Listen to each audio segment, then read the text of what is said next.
Today, we're zeroing in on a very specific, honestly kind of magical number in personal finance. And look, we aren't talking about getting rich quick schemes, and we're definitely not talking about becoming a billionaire. What we're actually looking at is the exact mathematical and psychological moment where the entire game of money changes. It's that precise tipping point where money stops controlling your every single waking thought and finally starts working for you. And that moment, it arrives right at the $20,000 threshold. So let's dive into the actual data behind why hitting this specific number completely rewrites your reality. To kick things off, I want you to picture a scenario with me. Imagine two people sitting in the exact same break room right now. They work at the exact same company, they hold the exact same job title, and they pull in the exact same salary. But here's the crazy part. They are living in two completely different universes. Seriously, why is that? How can two people bringing home the exact same paycheck have totally different day-to-day experiences of life?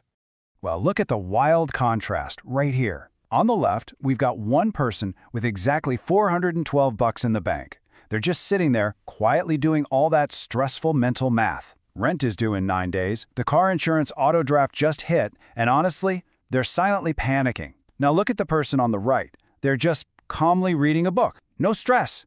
But here's the absolute secret to this. They didn't inherit a massive fortune. They didn't win the lottery. Literally, the only difference between their two realities is a $20,000 buffer sitting in an account they barely even touch. Section 1. The Invisible Enemy. Escaping the Bandwidth Tax. Okay, so to really understand why a financial cushion is such a game changer, we have to talk about this invisible enemy that is holding millions of people back. It's this fascinating concept called the bandwidth tax. Researchers have actually found that financial scarcity works exactly like one of those background apps that just drains your phone's battery. When you don't have a safety net, your brain is constantly running these background calculations. You know, stuff like, can I cover this? What if the car breaks down? How many exact days until payday? And the thing is, these calculations aren't optional. They run on autopilot, and they consume a massive amount of your cognitive capacity and decision-making power. If you think that sounds a bit exaggerated, just look at the staggering data from this Princeton University study. The researchers took participants who were low income and didn't have a financial cushion and simply asked them to think about a serious financial problem, like a car repair that would cost a couple $1,000s. Just thinking about it caused their cognitive performance to absolutely plummet. The drop was literally equivalent to losing a full night of sleep. They equated it to a temporary 13-point reduction in their IQ. That is absolutely wild. So the really crucial takeaway here is this. If you feel paralyzed or exhausted when you're broke, it is not a personal weakness. It is a measurable neurological barrier. Your brain's processing power is quite literally being hijacked by survival math. And unfortunately, that hijacked brain leads directly to what economists call the poverty premium. Because you don't have that cushion, you're pretty much forced into making really expensive short-term choices. You know how it goes. You get slapped with a $34 overdraft fee because you miscalculated when a bill was going to hit. Or you can't buy non-perishables in bulk to save cash because you just don't have the $200 up front. So you end up putting things on payment plans with sky-high interest. Research actually shows this lack of liquidity literally costs households an extra $2,000 to $4,000 every single year for the exact same lifestyle. It's a hidden tax just for not having savings. Section 2. Unlocking real-world perks, the institutional proof. But what happens when you finally break out of that brutal cycle? Well, the major shift happens right here, at the $20,000 mark. And let me be clear, this isn't just some arbitrary number that sounds nice. This is the exact number where huge institutions, like banks, actually transition you in their algorithms. You officially go from being a profitable liability, like someone they squeeze money out of via overdrafts and late fees, to a valued asset. Let's look at the Bank of America Preferred Rewards Program as a prime example. To hit their gold tier, the requirement is a 3-month combined average balance of exactly 20 grand. And look at what unlocks the very second you hit it. They waive your monthly maintenance fees on up to 4 accounts. Boom, gone. They hand you a 25% bonus on your credit card rewards. They literally discount the interest rate on your auto loans by 0.25%. And they boost the interest they pay you on your savings by 15%. The whole system just suddenly flips. Once you've got that cushion, the bank essentially starts paying you to stick around, which effectively crushes that poverty premium we were just talking about. Section 3. The Compound Snowball Effect. Visualizing Financial Momentum. So now that the institutions are playing on your team, the math just takes over. This timeline is a brilliant way to visualize why everyone always says that first 20 grand is the hardest. Let's say you save $1,000 a month and invest it at an 8% annual return. Hitting that first 20,000 takes about 19 months. It's a grind. It's sheer discipline and saying no to a lot of things. But check out the timeline after that. The second 20,000 only takes 17 months. The third takes 15 months. The timeline just keeps compressing because the money you've already saved is now earning its own returns, stacking right on top of your contributions. If you fast forward far enough, eventually that same $20,000 that initially took you 19 grueling months to build will be generated entirely by your portfolio in just 5 months, without you lifting a single finger. Gravity just does the work for you. But even putting the math aside for a second, the real-world emotional impact is just profound.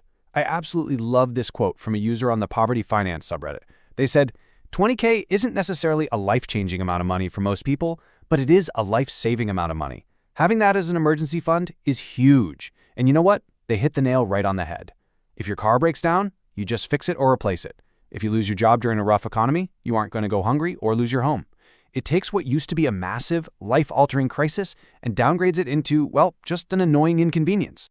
Section 4. The power of walking away, changing your career posture. And that deep financial peace of mind, it cascades into literally every other area of your life, especially your career. When you're living paycheck to paycheck, you're negotiating from a position of total desperation. And believe me, employers can smell it in the room. But when you have $20,000 sitting in the bank, you gain what we call quiet exit leverage. Suddenly, you have the actual runway to just walk away from a toxic boss. You don't have to fake a smile through completely unacceptable situations, and you can confidently reject salary offers that insult your market value. And the best part? You don't even need to actually quit to use this leverage. Just having the option in your back pocket completely changes how you carry yourself. You become incredibly calm, not desperate. And paradoxically, that calm, grounded posture is exactly what naturally attracts better opportunities, bigger promotions, and way more respect. Section 5. The hedonic treadmill trap. Don't sabotage the foundation. Okay, but as amazing as all of this sounds, there is a massive trap waiting for you right near the finish line. Have you ever noticed how the second people hit a big financial milestone, they immediately want to reward themselves? Well, psychology actually has a name for this. It's called the hedonic treadmill. Basically, as you make more money or hit a big goal, your expectations and desires instantly level up right along with it. You hit 20,000, you feel this amazing spike of joy, and then you just adapt. To get that high again, you feel this overwhelming itch to spend your hard-earned savings on some luxury reward. But as classic studies, like the ones by Brickman and Campbell, have shown us, humans quickly return to a stable baseline of happiness, meaning buying that shiny new thing won't actually make you permanently happier. So it really all boils down to this one crucial choice. On the left side, you can treat your 20,000 as a destination. You go out, buy a depreciating asset like a fancy new car just to feel rich today. But the exact second you do that, you wipe out everything that money was destined to become. You completely erase your bandwidth, you lose your career leverage, and you totally shatter that compounding snowball. Or, look at the right side. You can choose to treat that $20,000 as a seed. You keep the foundation totally intact, you delay the gratification, accepting that you're building something that takes years. You sacrifice feeling a little bit rich today so that you can actually be unshakably wealthy tomorrow. So I'm going to leave you with this provocative thought to chew on today. Think back to our two coworkers from the beginning. What would your life look like tomorrow if you were the one calmly reading a book in the break room? If your brain wasn't burning all its processing power doing constant survival math?